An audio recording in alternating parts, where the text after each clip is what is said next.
On episode 392 of Nintendo Switchcraft, a massive leak is signaling an upcoming direct. There's more to the Switch V2 than just a battery, and Mario Kart Tour is imminent.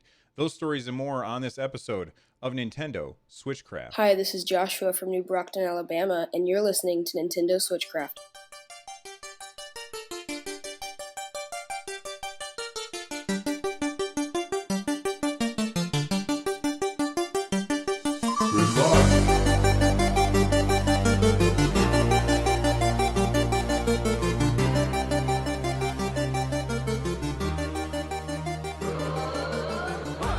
Hey everyone, welcome back to Switchcraft. Normally at this point in the show, I tell everybody that you can find the show live on Monday, Wednesdays, Fridays, and Saturdays by heading on over to twitch.tv/runjumpstomp or sometimes over at youtube.com/runjumpstomp. However, this is not a live show. I did just sit down and record the show live for the Twitch audience. It was episode 392. But I was very unhappy with how it turned out, so I decided to junk the whole episode. So the people who saw that live, you're going to be the only people who get to see it. I'm going to redo the whole episode because I feel like I just did a bad job. It was not a good job, and I would feel embarrassed having a podcast of that low quality go out there. In fact, I am a little embarrassed that anybody got to see it at all. It just wasn't a good episode. So with that being said, first off, we've got a giveaway.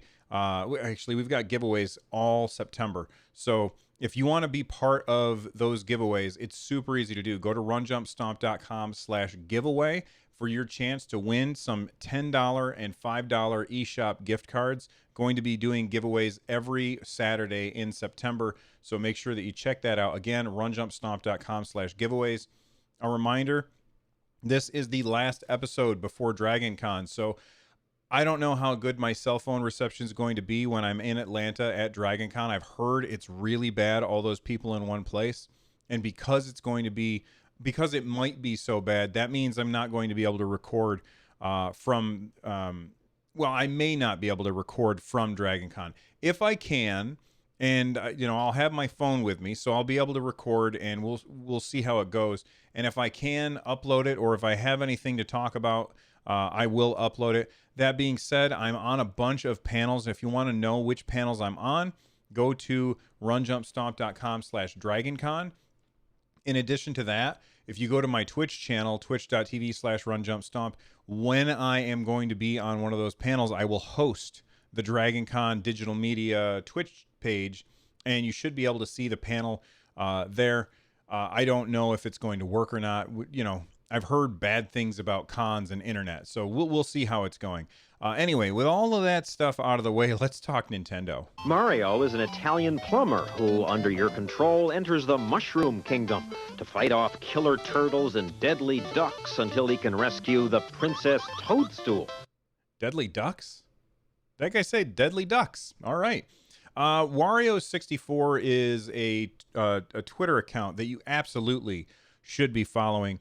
They are constantly tweeting out really good deals, and they found a little bit of a leak which screams to me the idea that we're going to be having a big game coming to Nintendo Switch. Now, let me give you a little backstory about why I've said over and over that Overwatch is not coming to the Switch. I listened to Jeff Kaplan, and I don't think that Jeff Kaplan was lying at the time. I think Jeff Kaplan was saying what he thought to be the best argument at the time. So let me give you a little information. Overwatch is a game. It's a first-person shooter, hero-based team shooter. Think games like, oh my God, it was in Orange Box. What is the name of that game? Team Fortress 2. Very much like Team Fortress 2. Very much like Paladins. In fact, I tend to call Paladins poor man's Overwatch. Overwatch is one of my favorite shooters of all time, and it is my favorite multiplayer shooter of all time. It's fantastic. Incredibly well done. It's got that Blizzard polish that is just amazing. And, people have been asking Jeff Kaplan, who's the guy in charge at Overwatch, are you going to be bringing Overwatch to the Switch? They've been asking him this question nonstop since the Switch was announced. When the Switch was announced, there was a lot of excitement without a doubt. But there was also a lot of skepticality. I'm not sure if that's a word, but you know what I mean. A lot of publishers looked at the Switch and they said, I'm skeptical as to how this is going to do. And a lot of publishers decided to wait. And that's why the Switch launched with like 3 games. Turns out it launched with the right games, and it was amazing. And it sold 40 million units since March 2017. But, you know, in those 2 years, well, more than 2 years, it sold 40 million units. And a lot of publishers have realized, oh, maybe Nintendo's onto something here. And now, Jeff Kaplan has said many times, and he's given very good arguments for why Overwatch is not coming to the Switch. He said, basically, that they are already supporting 3 platforms. They're supporting PC, Xbox, PS4. It takes a lot of resources to make sure that all 3 of those platforms patch on the same day. And Overwatch is a living game. It keeps coming back. They keep adding to this game more and more stuff. They keep adding in new heroes and new maps. And it's really awesome that they do that. They keep making the game better over time, which is it's very important that publishers do that kind of thing. So Overwatch, fantastic game. He has said it takes all of our resources to get all these things published. Adding a 4th platform to that mix, and just to be fair, to be completely honest, not only is it a 4th platform, but it's also a 4th platform that is a good deal weaker than the other platforms as far as processing power. The Switch is a pretty powerful little device, but it doesn't have the same power as a PS4. It doesn't have the same power as an Xbox One, and it doesn't have the same power as most high-end PCs, or any high-end PCs, really. I don't know why I said most. So that means that porting that game to the Switch is a very difficult task, and being able to do that port, not only is it difficult, but being able to do it with the time constraints of releasing the same patches on the same days on all platforms, that is a very tall order. And I can understand why at the launch of the Nintendo Switch, why Blizzard and Jeff Kaplan have said, we don't think it's really the right move for us right now to bring Overwatch to the Switch because of all of these reasons. However, 40 million new reasons have come to convince them otherwise. There's so many Switch in the wild. Plus, we've got the Switch Lite coming next month, and the Switch is going to have a crazy powerful. That's not the right word I'm looking for. Listen, I told you the last episode was bad. It's because I couldn't get my words out. The performance of the Switch sales are going to be really damn strong, is what I guess I'm trying to say. At the later half of this year, especially with the Switch Lite coming into the picture. So it makes a lot of sense for Blizzard to change their mind and bring Overwatch to the Switch. I think it's a good move. And we haven't heard anything from Blizzard. We haven't heard anything from Nintendo, but Wario64 was doing his robot thing over on Amazon, and sure enough, he found an officially licensed by Nintendo and Blizzard Entertainment Overwatch Nintendo Switch case. This thing looks fantastic, by the way. It looks like a really, well, okay, it looks like an average case, but the details are really good. Like the Overwatch logo looks great. It's embossed, or is it not embossed? What's the word? It's raised up, not embossed. Embossed is like when it's cut down into. But the Overwatch logo is, I'm going to say embossed because that's the only word I can think of, on the top. And like the zipper is a Joy-Con, which is really cool. And, you know, it looks like every other Switch case out there, but with Overwatch stuff on it. And it's officially licensed. Now, you might be saying, well, you know, anybody can make that. And sure, anybody could make that. But if it were just anybody deciding to make this and then posting it on Amazon, once Wario64 saw it and tweeted about it and everybody was noticing it, you would think, oh, let's leave that up so we can make some sales. Nope, they removed it. They took it off of the Amazon page. So that tells me, oh, this is real. This is a real thing. We are now going to be getting an Overwatch-themed Switch case. And why in God's name would Blizzard Entertainment and Nintendo officially license an Overwatch Switch case if they were not bringing Overwatch to the Switch. Now, this is supposed to come out on the 15th, according to the Amazon page. So I think many of us are assuming that we're going to be getting a Nintendo Direct sometime before the 15th of September. Makes a lot of sense. Look, there's a lot of things for them to talk about at this upcoming Direct. We've got Legend of Zelda coming in 4 days after the on the 20th. Sorry, I don't know why I was trying to do math there. Coming out on the 20th of September. We've got the Switch Lite coming out on the 20th of September. Mario Kart Tour. I'll talk about this a little bit more later on in the show, but Mario Kart Tour is coming out that month as well.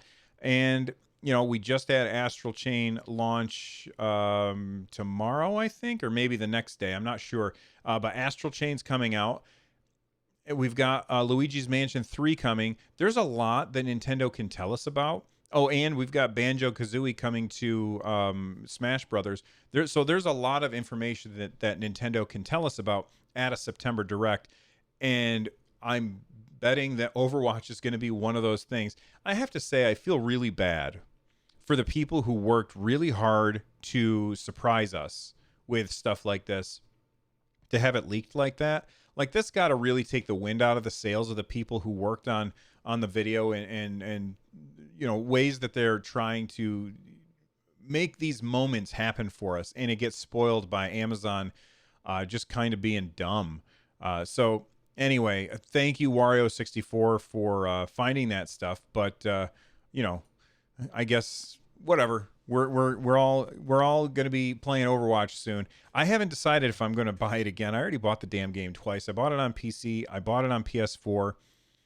Will I buy it on Switch? I don't know. It's such a good game.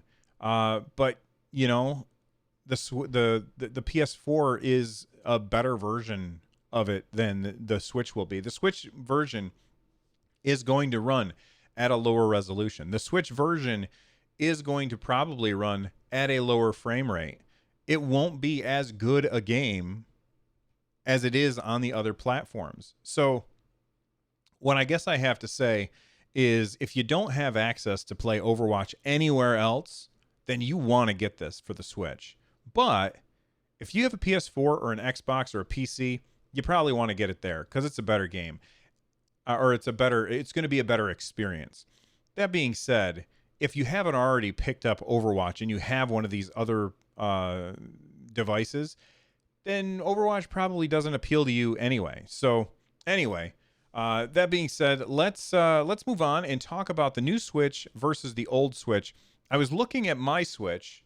I got a V2. I actually got two V2 Switches. I got one for me, one for my son. And if you haven't listened to that episode where I talk about my experience with the upgrade process, go back an episode and check that out.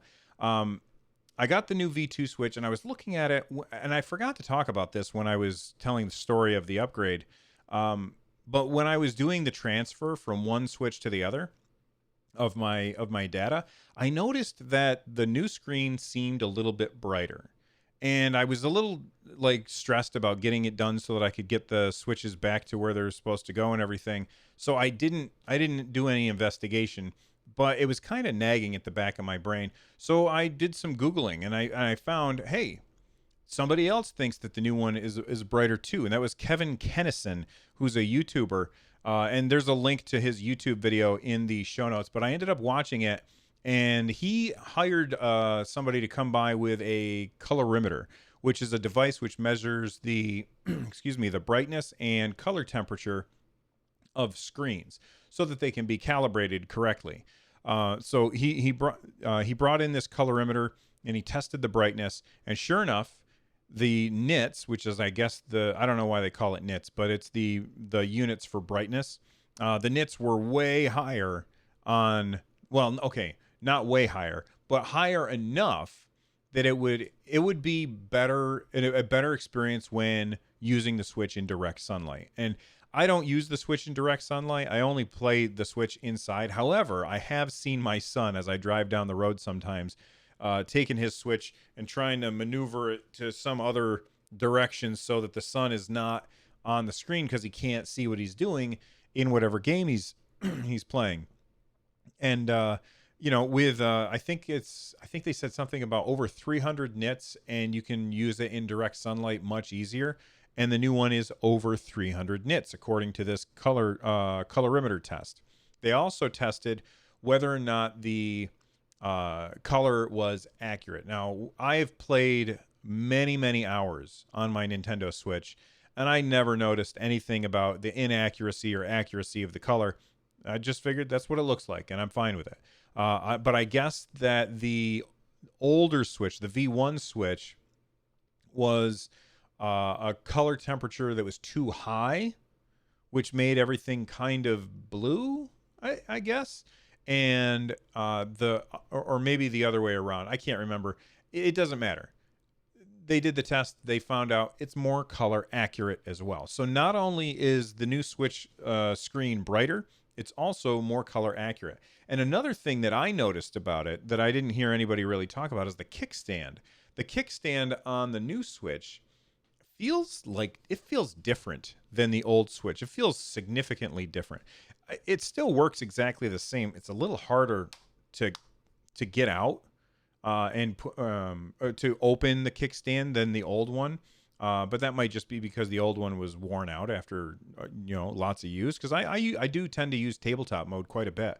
I like tabletop mode, but it just feels like it's made out of some different material, and it just feels like it snaps in a little bit better. Again, this might be because it's new versus my launch day Switch, so who knows? But you can easily see that it's made out of a different material than my old Switch, or I'm sorry, than the rest of the Switch. So there's more to the new Switch than just better battery life. All right. When we come back, first off, we're going to stop. We're going to hear from a sponsor. And when we come back, we're going to hear more from Wario 64 and maybe relive some childhood memories. Stick around, everybody. Atari introduces the Woman of the Year, Ms. Pac-Man.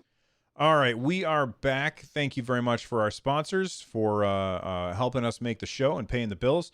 Wario 64, who is just tweeting Lep a Storm.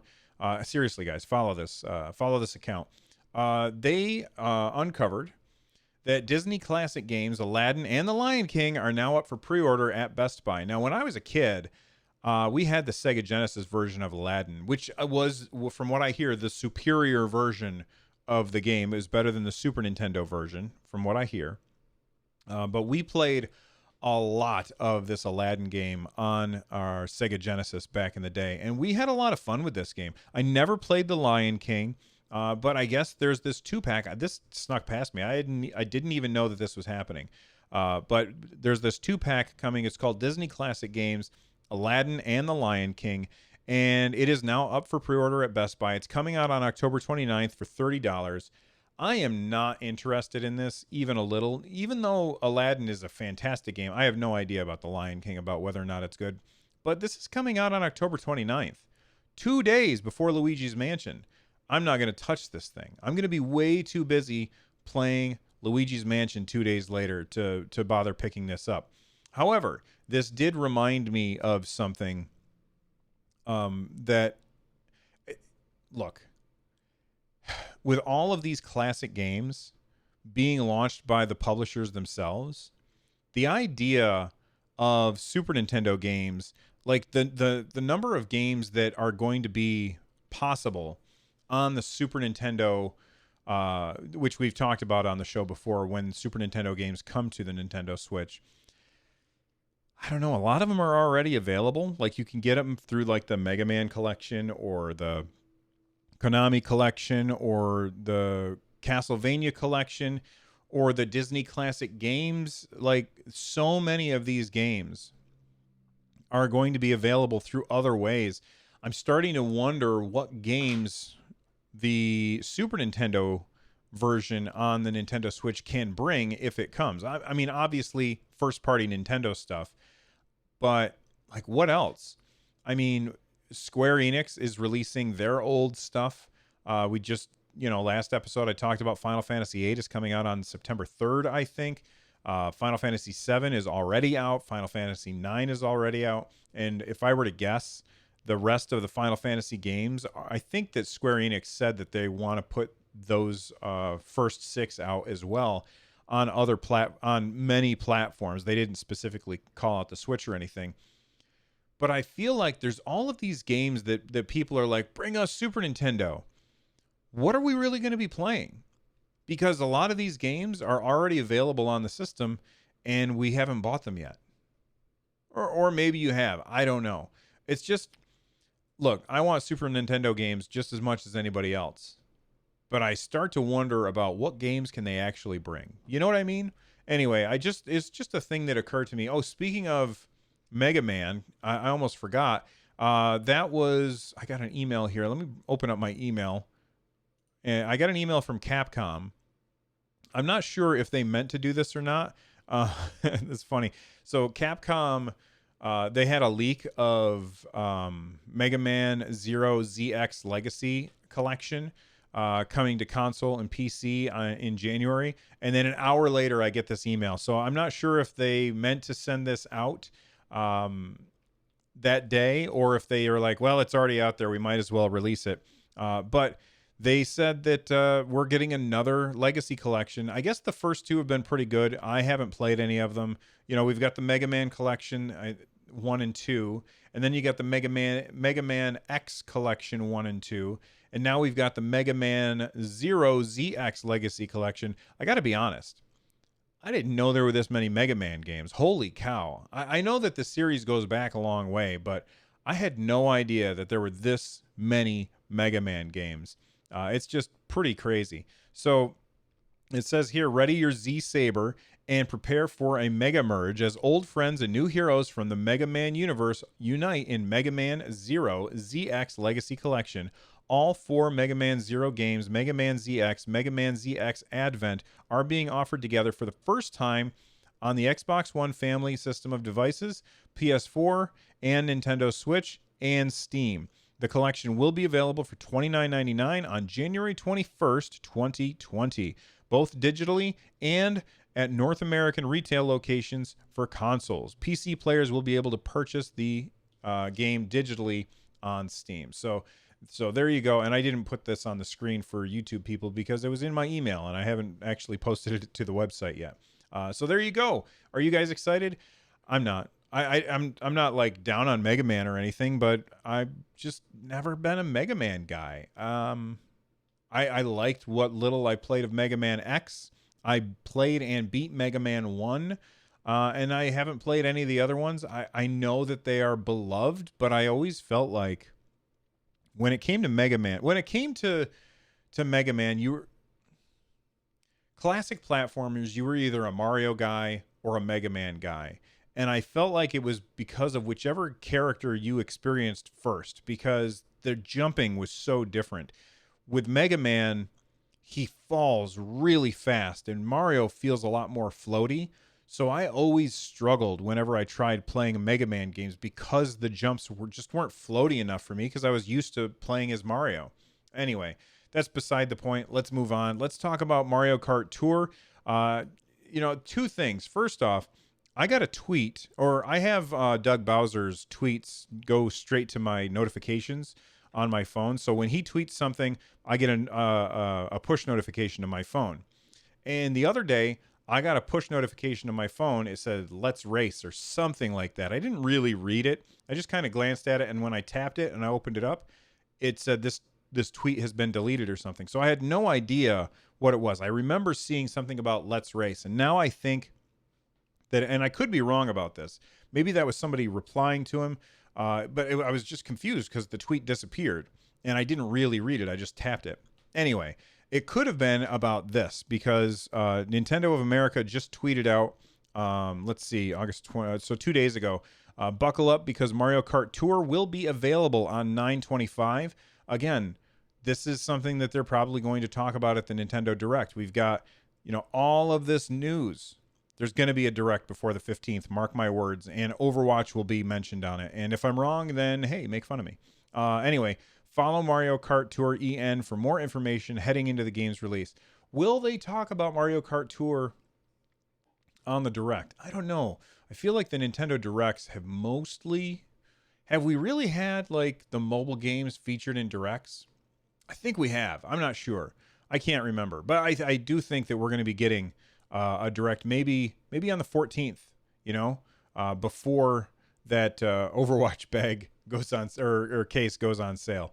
Anyway, there you go. Mario Kart Tour. Are you guys interested in Mario Kart Tour? I'm not really. Too microtransaction-y. Anyway, we've got the embargo lifted on the Nintendo Switch Lite, so The Verge has a review out that you guys can go check out. If you go to runjumpstomp.com and then follow the link in the show notes for episode 392, you can find the link to this Verge article all about the Nintendo Switch Lite. I'm going to give you the TLDR. It's a Switch, and it's smaller. There you go. It seems great. I'm not going to get one. My wife has expressed interest in getting one, so maybe she'll end up with one, but I don't know. Maybe she won't. She hasn't really given me, like, yeah, go ahead and get that for me. So I'm still waiting on that. All right. Listen, yesterday I said that I was going to talk about the Yacht Club Games thing today. I don't think that I'm going to, because I recorded this before the Yacht Club Games presentation. Sorry, maybe I'll talk about it next episode, or maybe I'll do like a little YouTube video after the fact. We'll see. Speaking of YouTube, I've got my in-progress review up of Grand Brick Shooter. It's a great side-scrolling shooter. Go check it out over on my YouTube channel, youtube.com/runjumpstomp. And in addition, I've got a brand new series, and I know this is not Nintendo related, but I just thought that people might be interested. I've got a brand new series called The Misadventures of Bill the Paladin. It's a World of Warcraft classic series that is going to be going up on my YouTube channel. So make sure that you guys go over to my YouTube channel and subscribe so that you get notifications every time that I post a new video. The first episode is up. It's about 18 minutes long, and it's me trying to fight against billions of other players to kill wolves. Anyway, make sure you guys check that out. If you want to become a part of the community, join our Discord, runjumpstomp.com/Discord. You can also watch the show live when I don't throw it away and do the show after the fact. Over at twitch.tv/runjumpstomp. You can get a hold of me through email, runjumpstomp@gmail.com, or reach out to me on Twitter at runjumpstomp. If you are looking for ways to support the show, go to runjumpstomp.com/thank-you. For more shows like this, go to /shows. And don't forget about that giveaway at /giveaway. If you're looking for, I just read that. The music that you're about to hear, Corneria, Star Fox remixed by Noteblock. I'll see you guys next time. Thanks for hanging out with me. I'll see you. Bye-bye.